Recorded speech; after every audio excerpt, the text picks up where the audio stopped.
Today is the day of mourning in Sri Lanka. It's the National Day of Mourning, which has been announced by the President yesterday. And here in the village of Kulupetia, which is in Negombo, and this is where one of the biggest explosions happened on the Sunday Easter. And today here we are seeing a mass burial of people. There are 22 people buried right now here.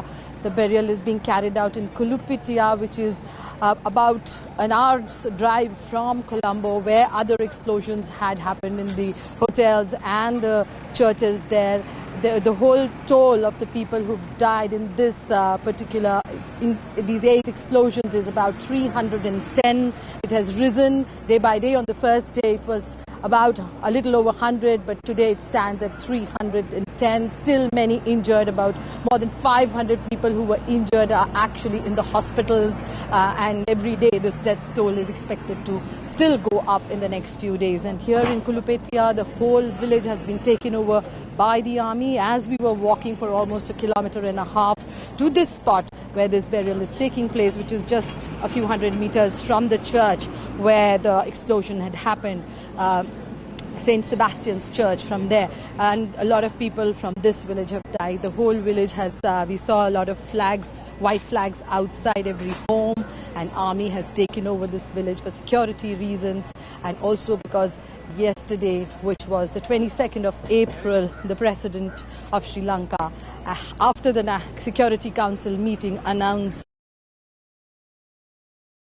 emergency, and that's after that it has given special powers to the army to arrest the suspects of these explosions who were behind it. And the government has also come out. As you can see, villagers are here to mourn. A lot of priests are here from all around. Relatives have come down to pay their last homage to the people who died in this explosion. It has been a very sad occasion for Sri Lanka, because it was a day of celebrations and it turned into a day of mourning.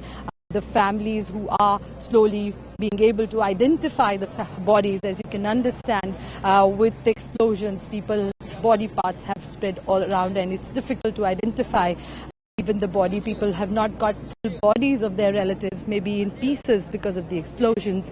So they have come in coffins. The people who went from home to celebrate, it was a celebratory mood. Just the next day or a day after, when the body was identified, they have come back in coffins, and that is something too much for families to bear.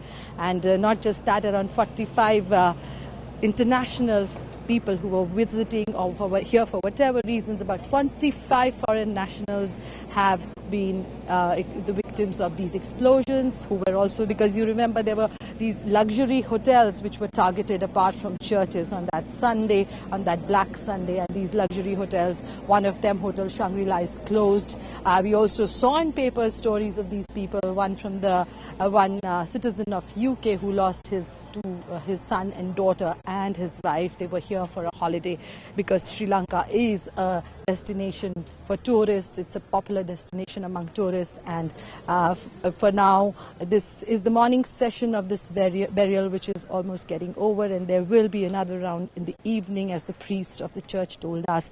And because slowly the bodies initially were taken to the church for the last service, but then now what is happening is that they're coming straight to the burial ground where they are being buried. And this mass burial, of course, it is something which is very difficult for the families to bear, because initially if they would have wanted to do the services on their own, would have liked to spend some last time just looking at the face of the loved one.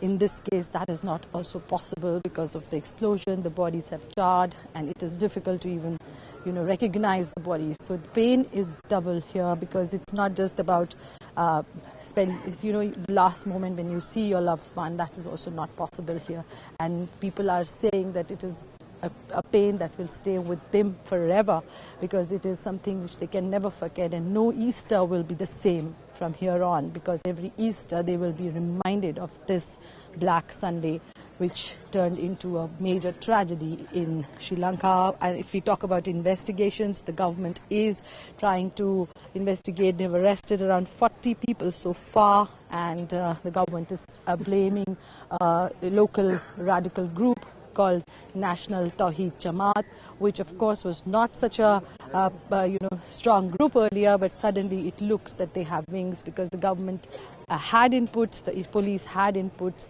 of similar kind of explosions or some kind of an attack, but that was not taken seriously, and that is why we ended up in a situation like this, which of course the government has spoken about. They said that the National Thowheeth Jama'ath is to be blamed, and even though input were there, they could not take action because there is definitely a lack of coordination between the Prime Minister's office and the President's office, and this political tug of war is also one of the factors which could have led to this kind of a situation, because when the leaders fight among themselves, it's the common people who suffer, and that's why the government has come out and apologized to the people of Sri Lanka and have said, blamed this particular radical group which is based out of the eastern province.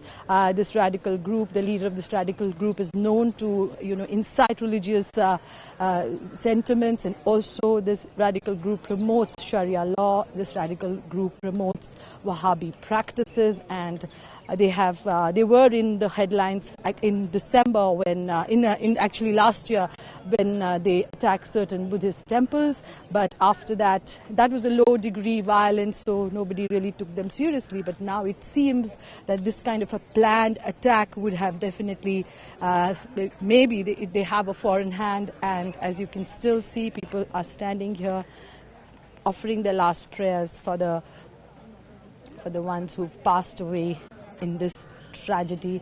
And of course the people who are here to work is also the villagers who are contributing, who are helping out, and the village is mourning with white flags. And now comes another chapter in the village, that a whole lot of army personnel are here for security reasons, and checking has gone up, and people are now saying that in Sri Lanka they have faced 30 years of civil war, and after that there was at least almost 10 years of peace.